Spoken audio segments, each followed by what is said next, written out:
My sister called me 20 minutes before my first date in 2 years, not to ask for help, to tell me she was dropping off all three of her kids at my house. No warning, no question, just expectation. And when I said no, she went silent. Then she did something worse. She called my mom, my brother, my entire family. And within hours, I wasn't the guy going on his first date in years. I was the selfish one, the heartless one, the guy who abandoned family. By midnight, my phone wouldn't stop ringing. By morning, I had over 20 missed calls and a message from my mom saying she was disgusted with me. All because I chose one night for myself. But here's what they didn't expect. I didn't apologize. I didn't explain. I made one post. And the moment people saw the truth, everything changed. My name's Shane. I'm 29. And what happened that night? It didn't come out of nowhere. It was years in the making. My sister Jolene has always been the golden child.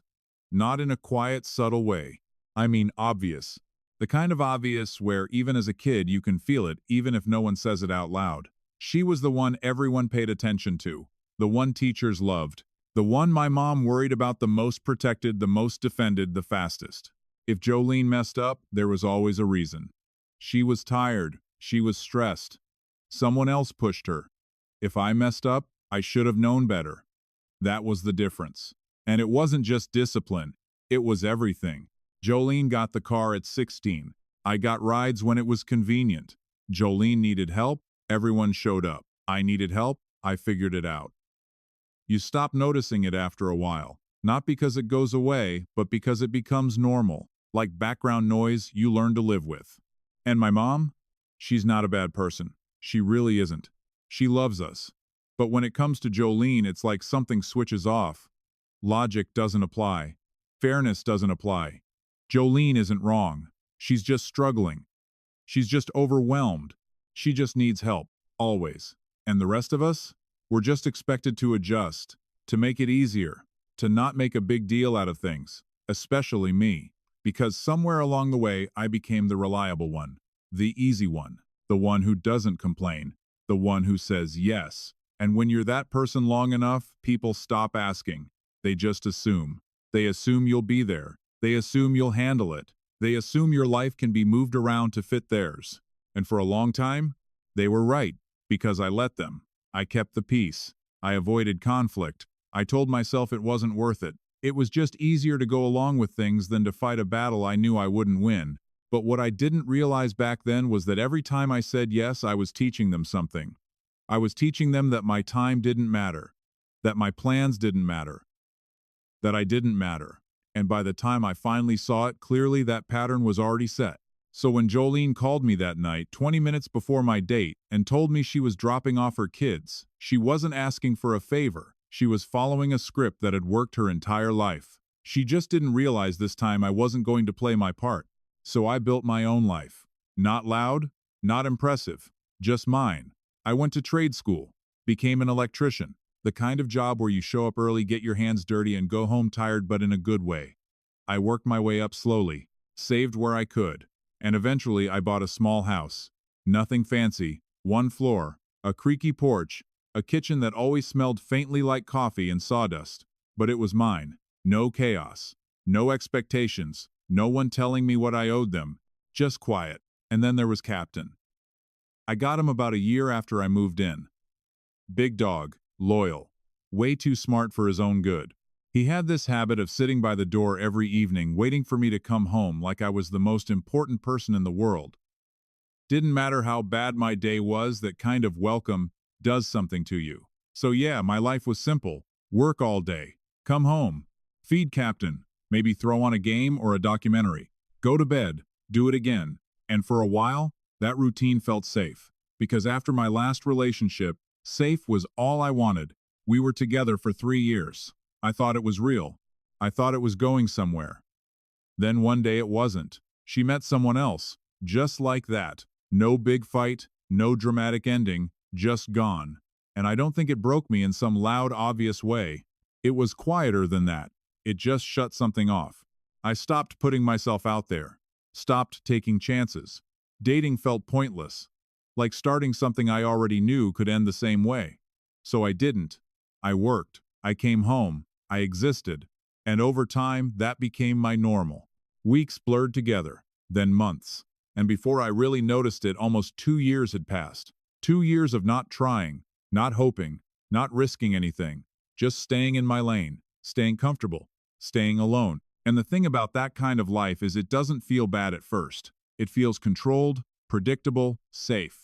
But if you stay there long enough, it starts to feel like something's missing. Like you're watching your own life from a distance. Like you're just going through the motions. I didn't realize how deep I was in that routine until the day I met Chloe, and everything shifted.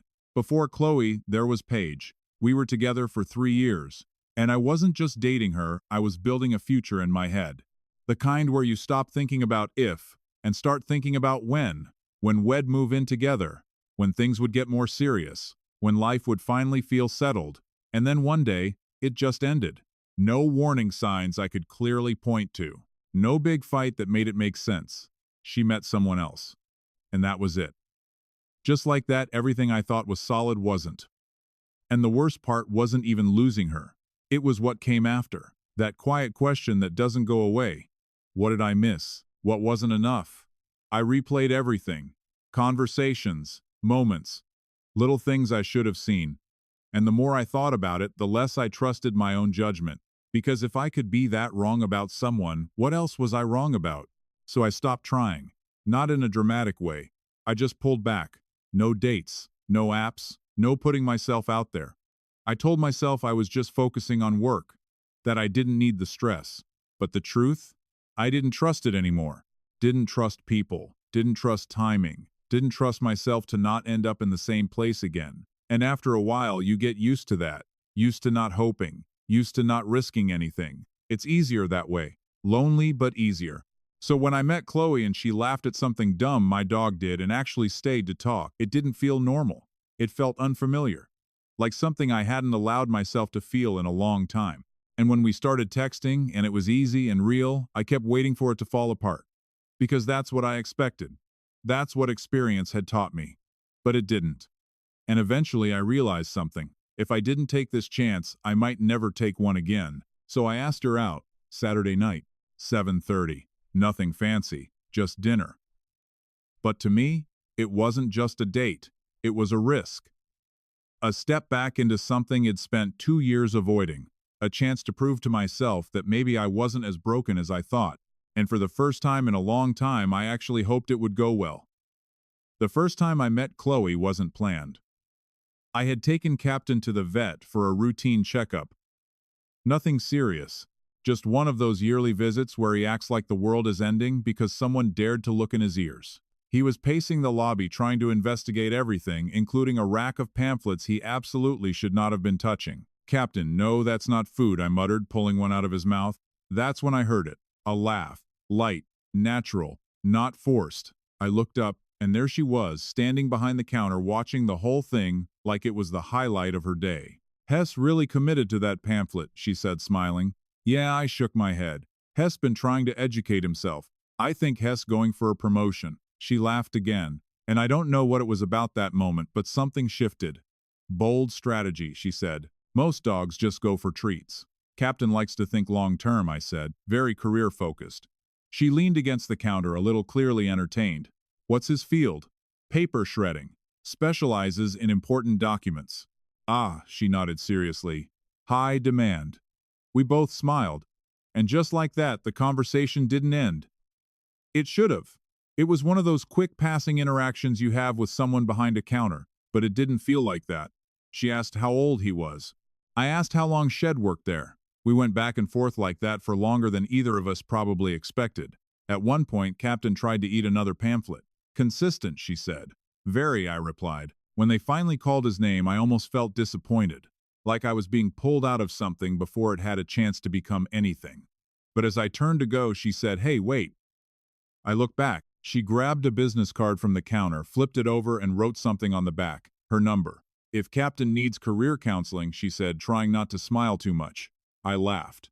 I'll let him know. I walked out to my truck, sat there for a second, and just stared at the card in my hand. And I realized something. For the first time in a long time, I wasn't thinking about what could go wrong. I was thinking about what might actually go right. And that feeling? It had been gone for a while.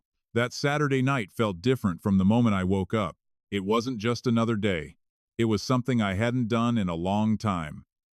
I spent most of the afternoon pretending I wasn't thinking about it, cleaning the house for no reason, reorganizing tools that were already organized, taking Captain on an extra walk like he needed it.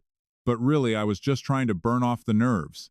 Because the closer it got to 7:30, the more real it felt. By the time I stepped into the shower, my brain was already running scenarios. What if it's awkward?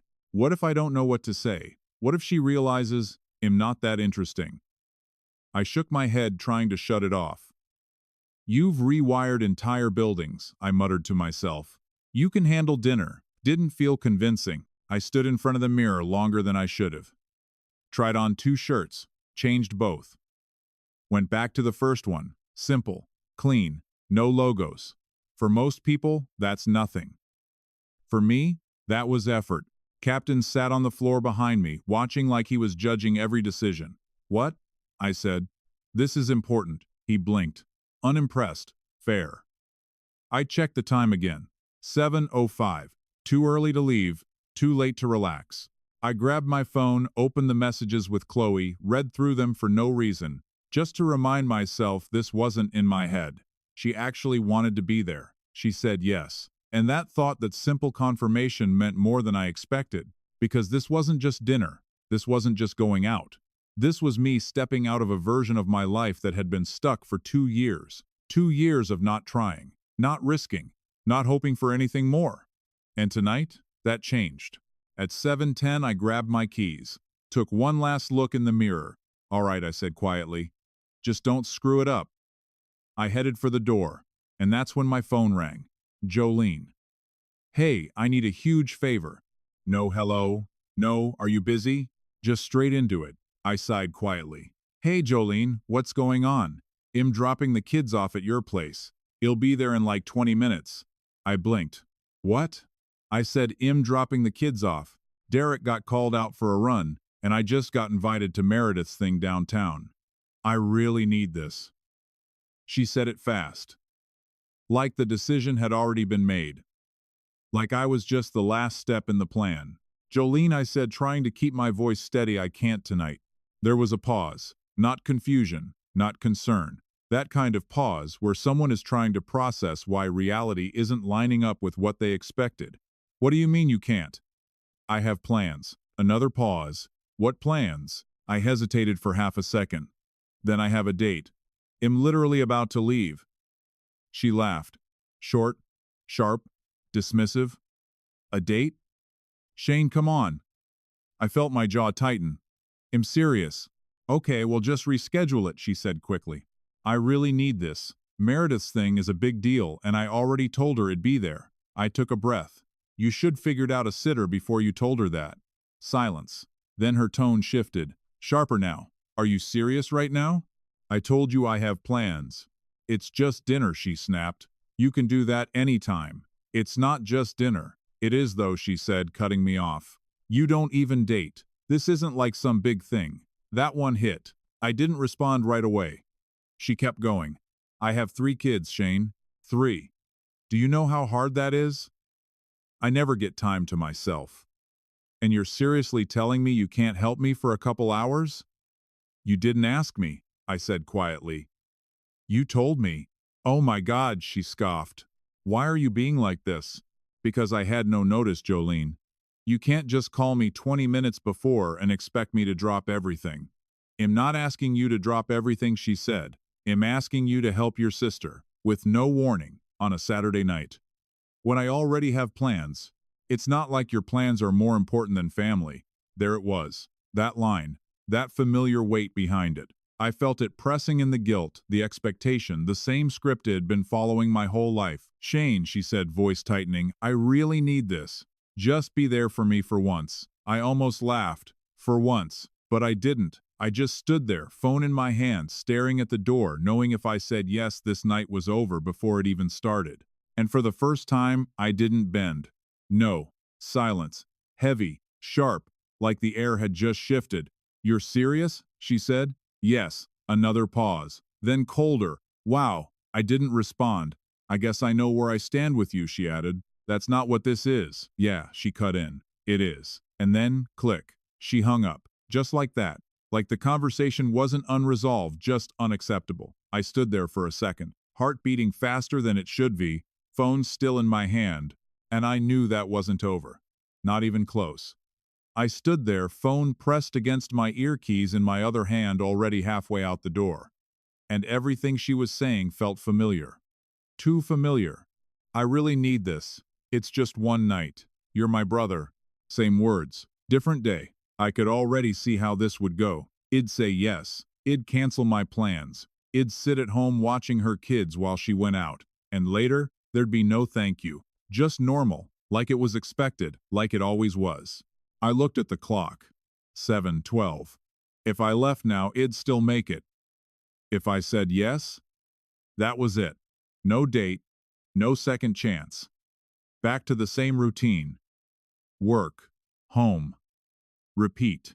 I felt that pressure building in my chest.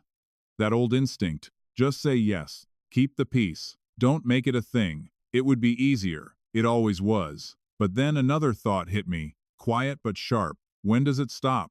When do I get to have something that doesn't get taken from me at the last second? When do I get to matter? I swallowed. My grip tightened on the phone. I can't tonight, I said. Even hearing myself say it felt strange, unfamiliar, like I'd just stepped outside a script I'd been following my entire life. There was silence on the other end. Not confusion. Not understanding. Just disbelief. What do you mean you can't? My heart was pounding now. I could feel it in my chest, but I didn't backtrack. I have plans. What plans? She pressed. And for a second, just a second, I almost softened it, almost downplayed it, almost said, it's not a big deal, but it was a big deal. To me, I have a date. Another pause. Then that laugh, that same dismissive tone I'd heard 100 times before. Just reschedule it. And right there, everything clicked. Because she wasn't hearing me. She wasn't even trying to. In her mind, this was already decided. My plans didn't exist. My life didn't exist. Only hers did. I felt something shift in me. Not anger. Not exactly. Clarity. Like I could suddenly see the pattern for what it actually was. Years of this. Years of saying yes. Years of being the easy one. And what it had turned me into. Someone who didn't even question it anymore. Someone who just adjusted. I took a slow breath. And this time I didn't hesitate. No. It came out steady. Clear. Final. And the second I said it, I knew. There was no going back to how things were before. Silence. Then, you're serious? Yes. Another pause. Longer this time, heavier, like something had just broken and neither of us quite knew what to do with it. Wow, she said quietly. Not surprised, not hurt, just offended. Like I'd stepped out of line, like I'd forgotten my role. I didn't respond. Because there was nothing left to say. And a second later, click. She hung up. I lowered the phone slowly, stood there in the doorway, heart still racing. But underneath all of that, there was something else. Something I hadn't felt in a long time. Not guilt, not doubt. Just certainty. For the first time in years, I chose myself. And I wasn't going to take it back. I just stood there for a second. Phone still in my hand. Screen gone dark. Like my brain hadn't caught up with what just happened. The house was quiet. Too quiet. A minute ago, everything felt normal. Nervous, sure, but normal. Now, it felt like something had shifted. Like it just stepped into a version of the night I didn't plan for. I let out a breath I didn't realize I was holding. Okay, I muttered to myself. That was something. My heart was still beating faster than it should be. Not from the argument, from what came after. That silence. That click. I knew Jolene. That wasn't the end of it. That was just the beginning. I ran a hand over my face. Part of me felt off balance, like I'd missed a step on the stairs, because saying no, that wasn't normal for me. Not with her, not with my family. And even though I knew I had a right to, there was still that voice in the back of my head. Was that too harsh? Should I have handled it differently? Maybe I could be just... I stopped myself, because I knew where that road went. It always ended the same way, me apologizing, me adjusting, me giving something up. I looked down at my phone again. No new messages. Not yet. But I knew they were coming. I could feel it. That slow building storm. And for a second, I just stood there in the middle of my living room, not moving, not leaving, like I was waiting for permission to go on with my own night. Then I felt something bump against my leg. Captain. He was staring up at me, tail wagging, completely unaware of family politics, emotional boundaries, or anything that didn't involve food. What? I said. He tilted his head. I sighed. Apparently I just ruined my entire family. He blinked, then walked over to his bowl. Empty, of course. Yeah, I nodded. That tracks. Big moment for me still about you. He wagged his tail like it just confirmed something important. I shook my head, grabbed his food, and poured it into the bowl. As he started eating like nothing in the world had changed, I stood there watching him for a second. And something about that grounded me. Because to him, nothing was different. I was still here, still okay, still me. I grabbed my keys again, took a breath. And this time I didn't hesitate. Whatever fallout was coming could wait. Tonight was mine. The restaurant was warm when I walked in. Soft lighting, low music, the kind of place where everything feels a little slower, a little calmer. Exactly what I needed. I checked in, followed the host to a small table near the window, and sat down. For a second, I just looked around. People talking, laughing, living normal lives. And I realized how long it had been since I'd been part of something like that. Then I saw her. Chloe walked in a minute later, scanning the room until her eyes landed on me. And when she smiled, everything else kind of faded. Hey, she said, walking over. Hey, I stood up probably a little too fast. You found it okay? Yeah, she laughed. I only walked past it once. Respectable, I nodded. I would have done worse. She sat down, still smiling, and just like that, the nerves started to loosen. Not gone, but manageable. The kind you can laugh through. We ordered drinks. Started with small talk. Work. Her job at the clinic. My job on site, fixing things that were definitely not supposed to be broken. At one point she said, "So Captain always like that?" "Only when he's trying to impress someone," I said. "Which apparently includes pamphlets now." She laughed. "I'm still thinking about that." He looked very committed. "He has goals," I said. I try not to stand in his way. It was easy. That's what stood out the most. Nothing felt forced. No awkward silences I had to scramble to fill. No pressure to say the perfect thing. We just talked. About random stuff. Favorite movies. Weird clients Shed had at the clinic. The time I accidentally shut off power to half a building and had to pretend I knew exactly how to fix it. You pretended? She raised an eyebrow. Hey, I said, holding up a hand. Confidence is half the job. She laughed again. And every time she did, I felt it. That small shift inside me. Like something that had been closed off was slowly opening back up. We ordered food. Shared a dessert. At one point, she told a story about a parrot at the clinic that learned how to say code blue and caused complete chaos. I laughed so hard I had to grab my drink. That's not funny, she said, trying not to laugh herself. That's hilarious, I said. That bird is a menace. Agreed. And for a moment, I forgot everything else. No family drama, no pressure, no expectations. Just this. A conversation. A connection. Something real. And I didn't realize how much I needed that until I had it again. My phone buzzed. Once, then again, then again. I felt it in my pocket. That familiar pull. That reminder that something else was waiting for me. But I didn't check it. Not once. Because I already knew what it was, and I knew if I looked it would change the night. So I left it there. Ignored it. Chose not to let it in. And instead I stayed present. Stayed in the moment. With her, with the laughter, with the feeling that maybe, just maybe, life didn't have to stay the way it had been. By the time we left the restaurant, I realized something. It wasn't just a good date. It was a turning point. Because for the first time in a long time, I wasn't just existing. I was actually living. And I didn't want to lose that again. When I got back to my car, the parking lot was almost empty. Everything felt quiet again. Still. The kind of stillness that settles in after a really good night. I sat in the driver's seat for a second without starting the engine. Just breathing. Letting it sink in. The date had gone well. Better than well, actually. and for the first time in a long time I felt lighter. Like maybe something in my life had finally shifted in the right direction. Then I reached into my pocket and pulled out my phone. The screen lit up instantly, and my stomach tightened. At first, it was just the notification count. Too many, way too many. I frowned and unlocked it. 5 missed calls, all from Jolene. Then I scrolled, 3 more, 2 from my mom, a text from Travis. Another missed call, another voicemail. By the time I got to the bottom of the screen, my chest felt tight. 23 missed calls, 14 messages. I just stared at it for a second. Like maybe I was reading it wrong.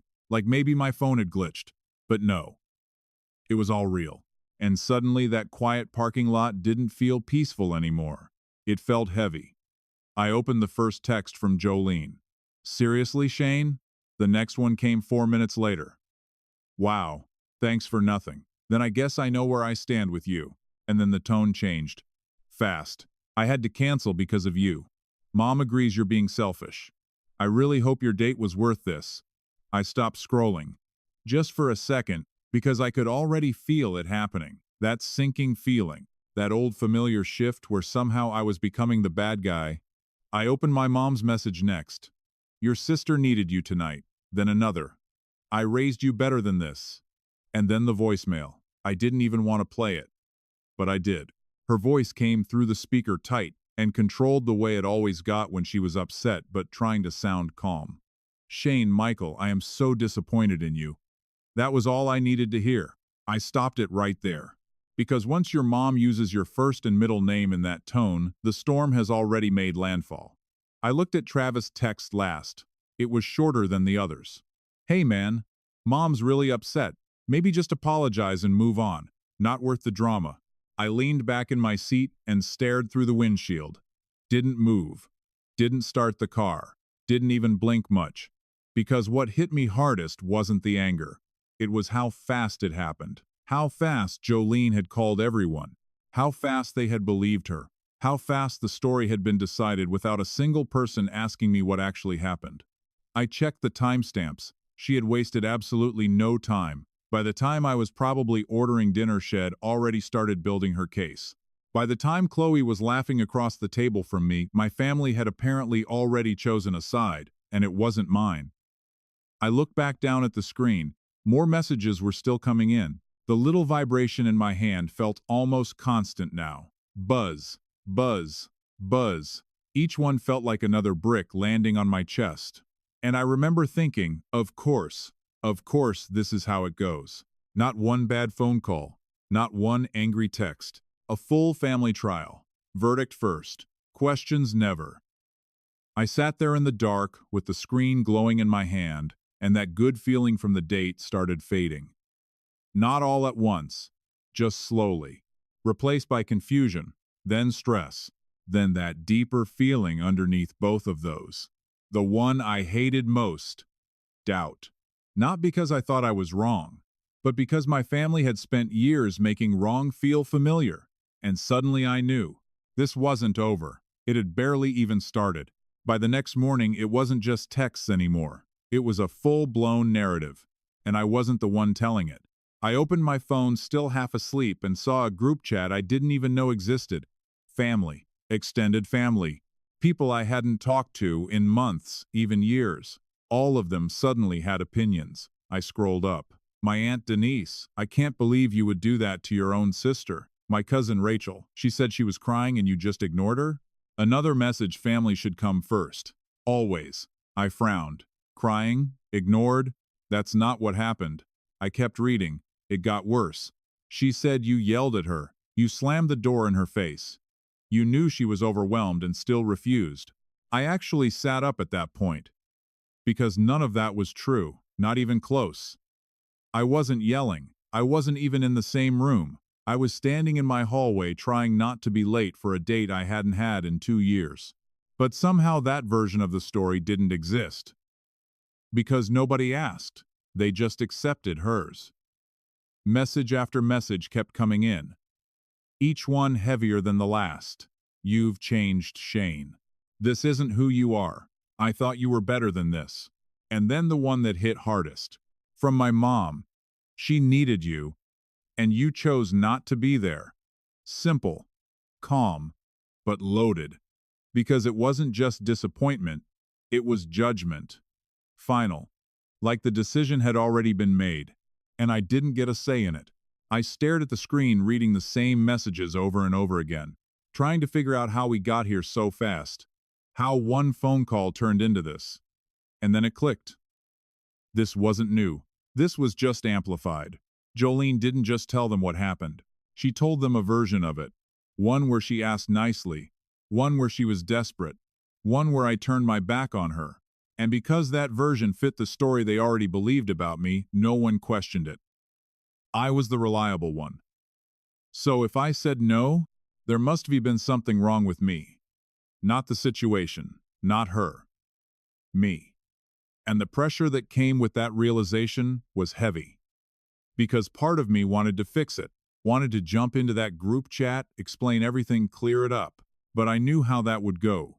I'd defend myself. They'd defend her. And somehow I'd still end up apologizing. That's how it always worked. I leaned back against the couch phone still in my hand, messages still coming in. Buzz, buzz, buzz. Each one like a reminder. You're the problem. You're the one who messed up. You're the one who needs to make this right. And for a second I felt it again. That pull, that instinct to give in, to smooth it over, to just make it stop. But then another thought pushed through, quiet but clear. Why is it always me? Why am I the one who has to adjust? Why am I the one who has to explain? Why am I the one who has to fix something I didn't break? I look back at the messages, at the accusations, at the version of me they had already decided was real. And for the first time, instead of feeling guilty, I felt something else. Distance. Like I was finally seeing it from the outside. The pattern, the pressure, the way it always played out. And I realized something. This wasn't about one night. This was about years. Years of being the easy answer, the backup plan, the one who would always bend. And now that I didn't, everything broke. Not because I was wrong, but because I changed the rules, and they didn't know what to do with that. I locked my phone, set it down on the table, and just sat there in silence. Because for the first time I wasn't trying to fix it, I was just seeing it. Clearly, and that changed everything. That night I didn't respond to anyone. Not to my mom, not to Jolene, not to the group chat that was still blowing up my phone. I just sat there in the quiet, phone on the table, screen lighting up every few seconds. Buzz, buzz, buzz. Each vibration felt like pressure, like someone knocking on the door over and over again, waiting for me to answer. And part of me wanted to, badly. I picked up my phone more than once, opened my mom's message, read it again. I am so disappointed in you. I stared at those words for a long time, because no matter how old you get, that still hits. It doesn't matter if you know you're right. It doesn't matter if the situation makes sense. There's something about disappointing your parent that gets under your skin. And I could feel it working. That familiar pull. Just call her. Just explain. Just apologize. And make this go away. It would be so easy. One phone call. One "I'm sorry." One step back into the role I've always played. And everything would reset. No more tension, no more judgment, no more feeling like the bad guy. I even opened the dial screen, hovered over her contact. Thumb just sitting there. All I had to do was press it. And then another thought hit me. What exactly am I apologizing for? I leaned back in my chair, phone still in my hand. Tried to answer that honestly. For having plans? For not being available with 20 minutes notice? For not canceling the first date I've had in 2 years so my sister could go to a party? I exhaled slowly. Because when I said it like that, it didn't sound like something I should be apologizing for. It sounded reasonable, normal, but it didn't feel that way. And that's what messed with me. Because logically, I knew I wasn't wrong. But emotionally, I'd been trained to think I was. Trained to smooth things over. Trained to prioritize everyone else. Trained to believe that peace was more important than fairness. I closed my eyes for a second, and I could already see how this would play out. I'd call. She'd be upset. I'd try to explain. She wouldn't really listen, and eventually I'd say it. I'm sorry. Even if I didn't mean it, just to end it. Just to make things normal again. But then I thought about something else. That moment earlier, standing in my doorway, keys in my hand, heart pounding, and saying one word, no. That moment felt different. It felt uncomfortable, but it also felt right. Like something had finally shifted. Like I had stepped out of a pattern I didn't even realize I was stuck in. And if I made that call now, if I apologized, it'd be stepping right back into it, undoing everything, telling them nothing has changed. You can still expect this from me. I'll still bend. I looked down at my phone again. My mom's contacts still open, still waiting, and for the first time I saw the choice clearly. Not just about tonight, about everything, guilt or self-respect, comfort or change, and I knew something. If I chose guilt again, I wasn't just fixing one situation, I was locking myself into the same role for the rest of my life. I slowly locked the screen, set the phone down on the table, and leaned back in my chair. The messages kept coming. The pressure didn't stop, but I didn't move. Because this time, I wasn't going to fix it. I wasn't going to explain it. And I definitely wasn't going to apologize for it. Not this time. The next few days I stopped trying to fix things. No long explanations. No defending myself in group chats. No chasing people down to clear things up. I just stepped back. At first it felt wrong. Like I was leaving something unfinished. Like I was supposed to be doing more, saying more, fixing more. But I didn't. And slowly that silence started to feel different. Not empty. Just quiet. I still went to work. Showed up early. Did my job.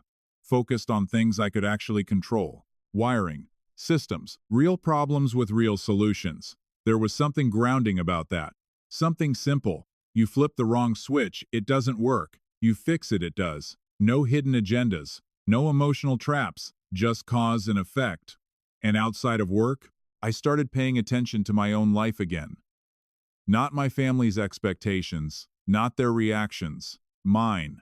I called Chloe. Told her I'd been a little distracted. Didn't go into everything, but enough. Enough for her to understand. She didn't judge. Didn't interrupt. She just listened. And then she said something simple. You're allowed to have boundaries. That stuck with me. Because nobody in my family had ever said that.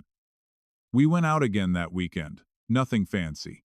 Just bowling. She beat me by a lot and didn't let me forget it. And for a couple hours I forgot everything else. No group chats, no guilt, no pressure, just laughing. And it hit me again. This is what life is supposed to feel like. Not heavy. Not constantly negotiated. Just easy. At work things started shifting too. I took on more responsibility. Stopped second-guessing myself. Stopped assuming I had to stay small, stay quiet, stay in my lane. Turns out when you stop waiting for permission, you start seeing opportunities you didn't notice before. I started going to the gym with a buddy from work. Nothing intense. Just a few mornings a week. But it helped. Not just physically, mentally. There's something about pushing yourself, showing up, doing something difficult on purpose that clears your head. And little by little things started to feel different. I was sleeping better, thinking clearer, not checking my phone every 5 minutes to see who was upset with me. Not waiting for the next message that would pull me back in. And the weirdest part? The world didn't fall apart. My family didn't collapse without me fixing everything. Life just kept going, and so did I. It wasn't a dramatic transformation. No big moment where everything suddenly made sense. It was gradual, quiet. Like something inside me was slowly resetting. And for the first time in a long time, I wasn't just reacting to life. I was actually building one. On my terms. And that changed everything. It happened about a week later. I had just gotten home from work, boots off, tools set down, Captain already circling like I owed him something for existing. My phone buzzed on the counter. I almost ignored it. I'd gotten used to ignoring it. But something made me pick it up. A notification. Someone had tagged me in a post. That alone felt off. I didn't really use social media like that. So I opened it, and there it was. Jolene. A long post. Public. I read the first few lines. At first it sounded normal. Talking about how hard life had been lately. 3 kids, husband gone. Feeling overwhelmed. Fine. Relatable. But then it shifted, subtly at first, then all at once. She started talking about family, about how sometimes the people you count on aren't there when you need them most. How she reached out for help and was completely shut down. How she felt abandoned. I felt my stomach drop, because I knew exactly who she was talking about, me. She didn't say my name. She didn't have to. The way she wrote it, the details she chose, the timing, anyone who knew us would connect the dots instantly. I kept reading. And with every line the story changed. Not just slightly, completely. In her version, she asked nicely. In her version, she was desperate. In her version, I turned my back on her. No mention of the 20-minute notice. No mention of the demand. No mention of the fact that I had plans. Just a clean, simple narrative. Sister in need. Brother who refused. And the comments were worse. I'm so sorry you're going through this. Family should never treat you like that. You deserve better than people who abandon you. Abandon. That word stuck. Like I had walked out on something real, something serious. Not a last-minute babysitting demand so she could go to a party. I felt it then. That heat rising in my chest. Anger. Sharp. Immediate. Because this wasn't just between us anymore. She had taken it public. Taken something private and turned it into a story where I was the villain. And people believed it. Without question, without context. Just like my family had. I read the post again. Slower this time, line by line. And that's when something shifted. Because underneath the anger I started noticing the gaps. The things she left out. The things she twisted. The way the timeline didn't quite add up. And suddenly it didn't feel overwhelming anymore. It felt obvious. She didn't just tell her version. She edited it, carefully. Left out anything that made her look bad. Highlighted anything that made me look worse. And by doing that, she made a mistake. A big one. Because for the first time, this wasn't just words. It was public. Which meant it could be challenged. With facts, with proof, with the full story.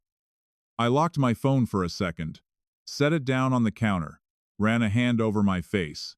Because I could feel it building, not just anger anymore. Something more controlled, more focused, a response.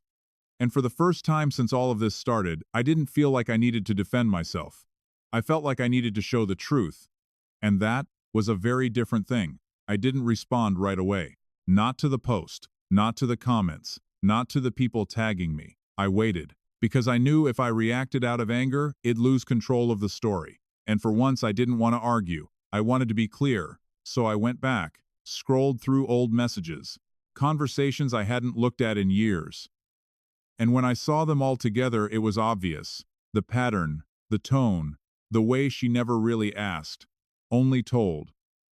I found the texts from that night, the exact ones. Him dropping the kids off. Figure it out. Time-stamped, unedited. No room for interpretation. And suddenly, this wasn't emotional anymore. It was factual. So, I wrote one post. Took me 3 tries. The first one was angry. The second one was defensive. The third one was just the truth. I laid it out, step by step. What actually happened? The timeline. The fact that I had plans. That she gave me 20 minutes. That she didn't ask. She told. No insults, no name-calling, just facts. And then I added screenshots. Not all of them. Just enough. Enough to show the reality. Enough to show the pattern. Enough that anyone reading it could see for themselves. I read it one more time, took a breath, and posted it. Then I put my phone down. Didn't check it. Didn't wait for reactions. Because whatever happened next was out of my hands. That night felt strange. Quiet. Like something had shifted and there was no going back. The next morning I checked my phone.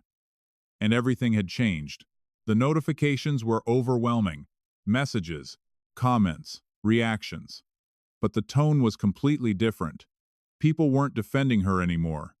They were asking questions, apologizing, realizing.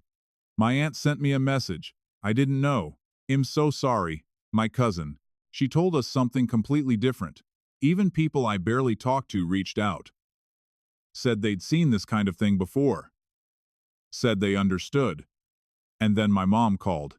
I stared at her name on the screen for a second. Then I answered. Her voice wasn't angry, wasn't sharp. It was quiet, small. I read your post. I didn't say anything.